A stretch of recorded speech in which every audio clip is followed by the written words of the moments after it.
Dear fellow citizens, Namaskar. My heartiest greetings to all of you in India and abroad on the eve of the 73rd Republic Day. It is an occasion to celebrate what is common to us all, our Indianness. It was on this day in 1950 that this sacred essence of us all assumed a formal shape. That day, India was established as the largest democratic republic, and we the people put into effect a constitution that is an inspired document of our collective vision. The diversity and vibrancy of our democracy is appreciated worldwide. It is this spirit of unity and of being one nation which is celebrated every year as Republic Day. This year's celebrations may be muted due to the pandemic, but the spirit is as strong as ever. On this occasion, let us also remember the great freedom fighters who showed incomparable courage in their pursuit of the dream of Swaraj and fired up the people to fight for it. 2 days ago, on 23rd January, all of us observed the 125th birth anniversary of Netaji Subhash Chandra Bose, who had adopted the energizing salutation of Jai Hind. His quest for independence and his ambition to make India proud inspire all of us. We are immensely fortunate that the Constituent Assembly, which prepared the document, included some of the best minds of their generation. They were the leading lights of our great freedom struggle. After long years, the soul of India was reawakening, and these exceptional men and women were the harbingers of a new dawn. They discussed threadbare every article, every phrase, and every word on behalf of the people. The churning went on for close to 3 years. Eventually, it was Dr. Baba Saheb Ambedkar who, as chairman of the drafting committee, prepared the final version that has become our founding document. While the text of the Constitution dealing with the details of the workings of the state is quite long, the preamble sums up its guiding principles: democracy, justice, liberty, equality, and fraternity. They form the bedrock on which our republic stands. These are the values that form our collective inheritance. These values have been accorded primacy in our Constitution in the form of fundamental rights and fundamental duties of the citizens. Rights and duties are two sides of the same coin. The observance of the fundamental duties mentioned in the Constitution by the citizens creates the proper environment for enjoyment of fundamental rights. By fulfilling the fundamental duty of rendering national service when called upon to do so, crores of our people have transformed the Swachh Bharat Abhiyan and the COVID vaccination drive into mass movements. A great deal of credit for the success of such campaigns goes to our dutiful citizens. I am sure that our people will continue to strengthen the campaigns of national interest with their active participation and will demonstrate the same dedication. The Constitution of India was enacted and adopted by the Constituent Assembly on 26 November 1949, which we now celebrate as Constitution Day. But it was made effective 2 months later. This was done to mark that day in 1930 when India resolved to win complete freedom. From 1930 to 1947, every year 26th January was celebrated as Purna Swaraj Day, and that was the day chosen to put the Constitution into force. Writing in 1930, Mahatma Gandhi had advised fellow citizens how Purna Swaraj Day was to be celebrated. He had said, and I quote, "Remember that since we desire to attain our end by non-violent and truthful means only, we can do so only through self-purification. We should therefore devote the day to doing such constructive work as lies in our power to do." Unquote. Needless to say, Gandhiji's advice is timeless. He would have liked us to celebrate the Republic Day in the same manner. He wanted us to look inside, introspect, and strive to become better human beings, and then also look outside, join hands with others, and contribute towards the making of a better India and a better world. Dear fellow citizens, the world has never been in so much need of help as now. It has been over 2 years now, and humankind is still battling with the coronavirus. Hundreds of thousands of lives have been lost, and the world economy has been reeling under the impact. The world has suffered from unprecedented misery, and surge after surge of new variants have been posing new crises. It has been an extraordinary challenge to humankind. The pandemic management was bound to be all the more difficult in India. We have high population density, and as a developing economy, we did not have the level of resources and infrastructure needed to battle this invisible enemy. But it is only in such difficult times that the resilience of a nation shines forth. I am proud to say that we have shown an unmatched resolve against the coronavirus. In the first year itself, we raised the healthcare infrastructure and also reached out to help others. By the second year, we had developed indigenous vaccines and launched the world's biggest vaccination drive in history. The vaccination drive is progressing at a quick pace in our country. During the pandemic, we have reached out to several other countries with vaccines and other medical help. This contribution by India has been appreciated by international organizations. There have been setbacks, unfortunately, as the virus makes a comeback with new mutations. Countless families have gone through a harrowing time. There are no words to express our collective trauma. The only saving grace is that many lives could be saved. As the pandemic is still widespread, we must remain alert and not let our guard down. The precautions we have taken till now have to be continued.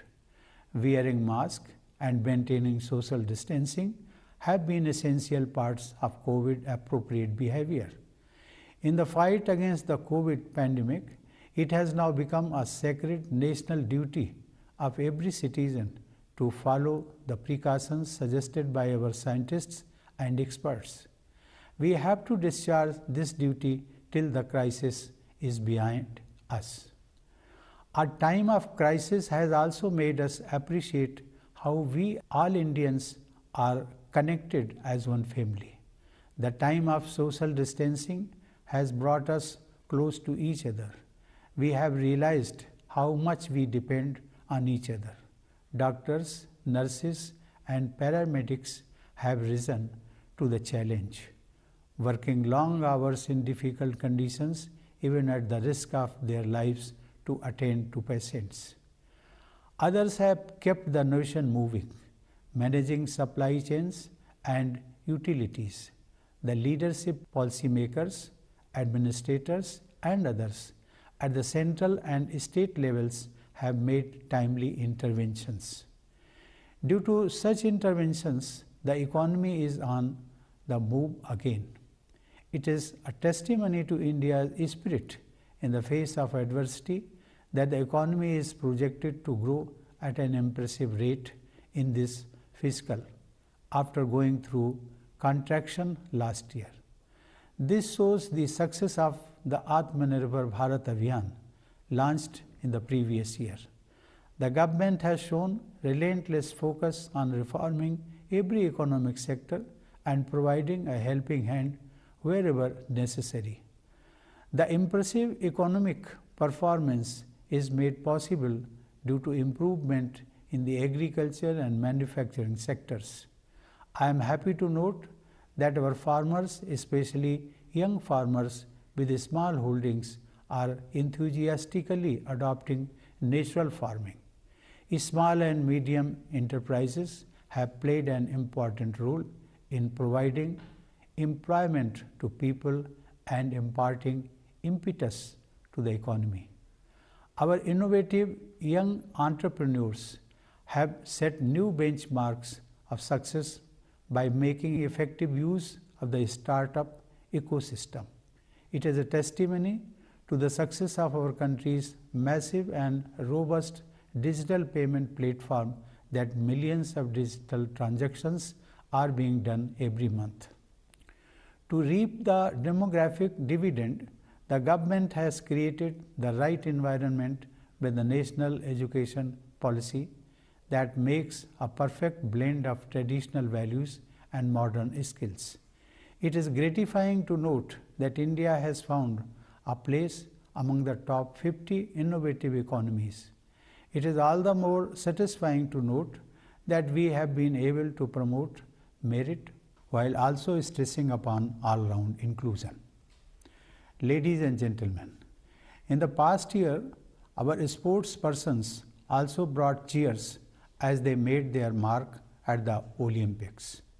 The self-confidence of these young champions inspires millions today. In the recent months, I have witnessed remarkable examples of our people strengthening the country and the society through their commitment and action in diverse areas. However, I will mention only two such instances. The dedicated teams of the Indian Navy and Cochin Shipyard Limited have built an indigenous state-of-the-art aircraft carrier IAC Vikrant, which is to be inducted into our Navy. Due to such modern military capabilities, India is now counted among the world's leading naval powers.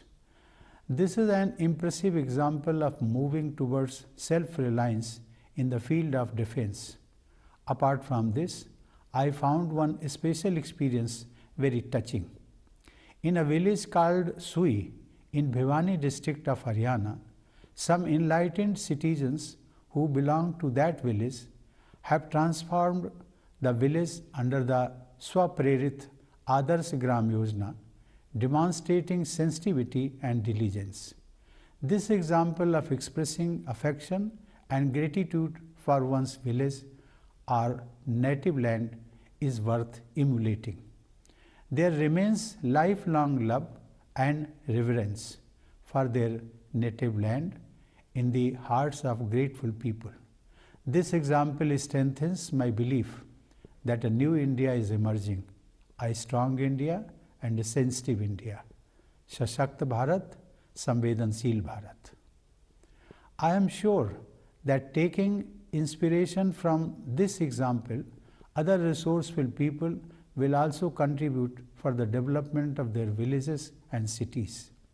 In this context, I would like to share a personal experience with all of you. I had the privilege of visiting my birthplace, that is my village Paronk, at Kanpur, Dehat district in the month of June last year. On reaching there, I naturally felt the urge to express respect for the sacred soil of my village and applied it on my forehead, because I believe that I have been able to reach Rashtrapati Bhavan only due to the blessings of my village. Wherever in the world I may be, my village and my country remain in my heart. I request the people of India who are successful in life due to their hard work and talent to always remember their roots, their village, town or city. Also, all of you must serve your place of birth and your country in whatever way you can. If all the successful people of India work sincerely for the development of their birthplaces, then the whole country will benefit from the outcome of such local development. Dear fellow citizens, today it is our soldiers and security personnel who carry on the legacy of national pride. In the unbearable cold of the Himalayas and in the excruciating heat of the desert, far away from their families, they continue to guard the motherland. It is thanks to the constant vigil of the armed forces securing our borders and the police personnel maintaining internal security within the country that their fellow citizens enjoy peaceful life. When a brave soldier dies on duty, the entire country feels sad. Last month, in an unfortunate accident, we lost one of the bravest commanders of the country, General Bipin Rawat, his wife, and many brave soldiers. The entire country was deeply saddened by the tragic loss. Ladies and gentlemen, patriotism strengthens the sense of duty among citizens. Whether you are a doctor or a lawyer, a shopkeeper or office worker, a sanitation employee or a laborer, doing one's duty well and efficiently is the first and foremost contribution you make to the nation. As the Supreme Commander of the Armed Forces, I am glad to note that it has been a watershed year for women empowerment in the armed forces. Our daughters have broken a glass ceiling, and permanent commission has now been allowed for women officers in new areas. Also, the talent pipeline for the forces will be strengthened with women coming through Sainik schools and the prestigious National Defence Academy. Consequently, our armed forces will benefit from better gender balance. I am confident that India is better placed today to meet the challenges of the future. The 21st century is turning out to be the age of climate change, and India has taken a leadership position on the world stage in showing the way, especially with its bold and ambitious push for renewable energy.